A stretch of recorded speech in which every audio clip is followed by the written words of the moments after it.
fait. Pour ajouter à ce que vous indiquez, c'est que il y a un auteur qui a dit que l'art vit de contraintes et meurt de liberté. C'est une phrase qui m'a interpellé et je me suis dit pourquoi? Parce qu'a priori on pourrait penser que l'expression artistique ne connaît pas de limites. On peut réfléchir là-dessus, bien sûr. Vous parliez tout à l'heure de technique, c'est-à-dire qu'un métier, ça s'apprend. Pour être un bon artiste, entre guillemets, il faut connaître la méthode. Il faut connaître les rudiments du métier. Il faut connaître le métier, ses astuces, ses façons de l'exercer. Et c'est dommage que certains s'engagent dans des expressions artistiques qui manquent en effet de cette technique. Pour pouvoir s'exprimer totalement, et quand on fait par exemple de la guitare, je crois qu'il faut commencer par le solfège, et c'est ce qui m'a toujours trahi. Mais ce que je veux dire, c'est que j'aurais bien voulu faire de la guitare. Comment finir à The Voice? je veux dire qu'il faut qu'à un moment donné, nous apprenions un certain nombre de choses, les rudiments du métier, donc toute cette technicité qui va autour de l'expression, qui favorise l'expression. Et ici, l'art pourrait effectivement mourir de liberté, ça te paraît un peu contradictoire. C'est parce qu'à un moment donné, on peut rentrer dans le n'importe quoi. Donc, si l'expression n'est plus contrôlée, si elle n'est plus canalisée, si à un moment donné, on est un petit peu dans une expression tellement libre qu'elle dépasse un petit peu les limites.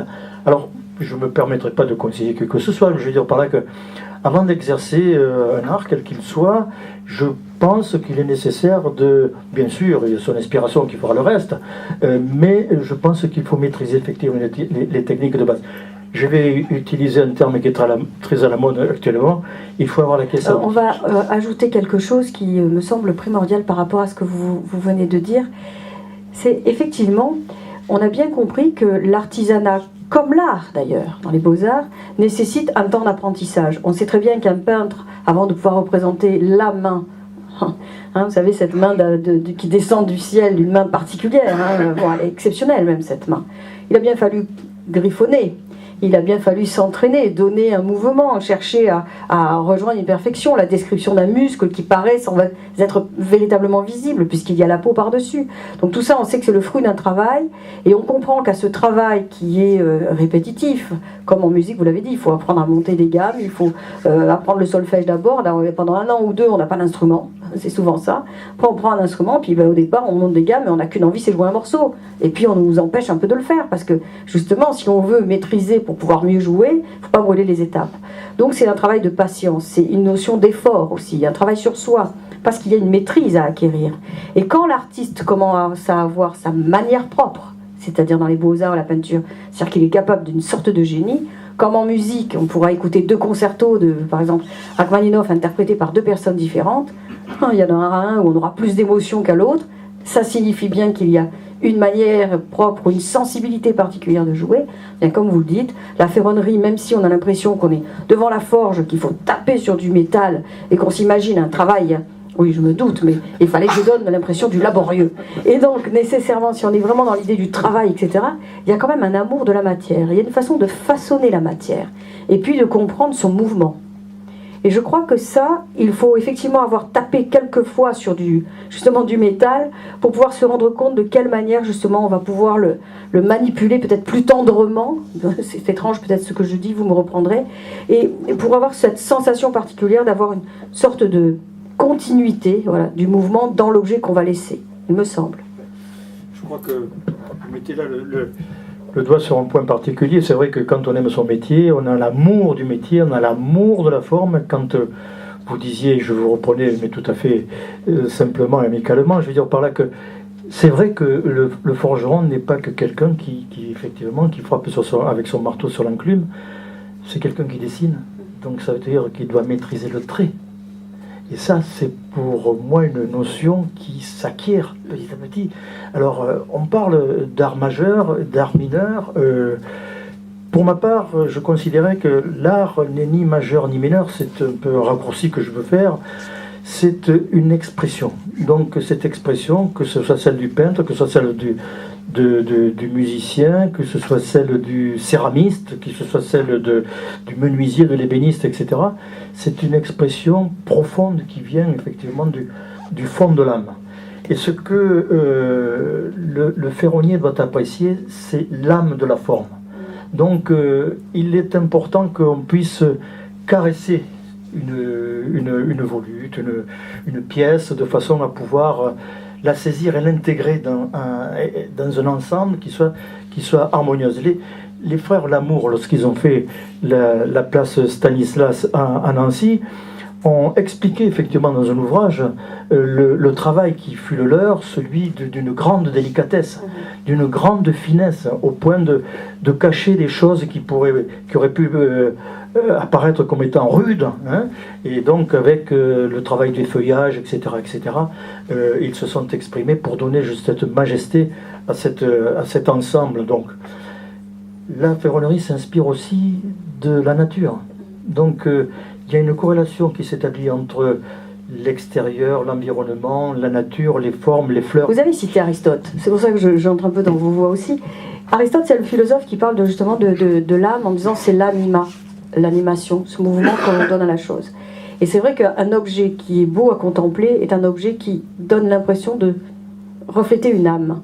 Anima, c'est mouvement, et c'est aussi cette âme particulière qui peut l'animer au point que je ne suis pas insensible en le regardant. J'y remarque quelque chose, la trace justement d'une main. Et puisque vous insistez sur la main, on va y venir. Je voulais y venir un peu plus tard, mais j'ai l'impression que vous avez peur que je passe à côté. On sait que la main n'est pas quelque chose qui sert simplement à distribuer des claques, ni à caresser, ni à toucher ou tripoter ce que vous voulez. On sait que la main, c'est le prolongement de l'intelligence. Pourquoi ? Parce que la main chez l'homme a eu cette capacité extraordinaire, parce qu'elle est la suite d'une intelligence, d'avoir produit l'objet, ou plus ou moins ce qu'on va appeler l'outil. Là où un animal va prendre peut-être 2 cailloux pour casser des dés parce qu'il veut récupérer à l'intérieur ce dont il est gourmand, bien l'homme va inventer un casse-noix. C'est ça l'histoire, c'est qu'il y a une intelligence qui se rend compte que la main n'a pas assez de puissance et qu'il faudra l'outil pour pouvoir prolonger cette puissance et donner à l'intelligence la possibilité de s'exprimer plus loin. C'est pour ça que moi je respecte énormément les métiers manuels pour plusieurs raisons. D'abord parce que j'ai pratiqué l'art, vous parliez de la musique tout à l'heure, donc je sais ce que c'est que d'intégrer un mouvement et en musique comme en danse d'ailleurs. Et ensuite parce que je crois que même les sportifs quand ils travaillent, ils sont dans un rapport au corps qui est particulier. Et je crois que la main est non seulement la continuité dans la ferronnerie ou dans tout autre métier qui appelle la main, mais surtout s'il y a peu d'intelligence derrière, on se rend compte que la finalité, elle n'est pas réussie.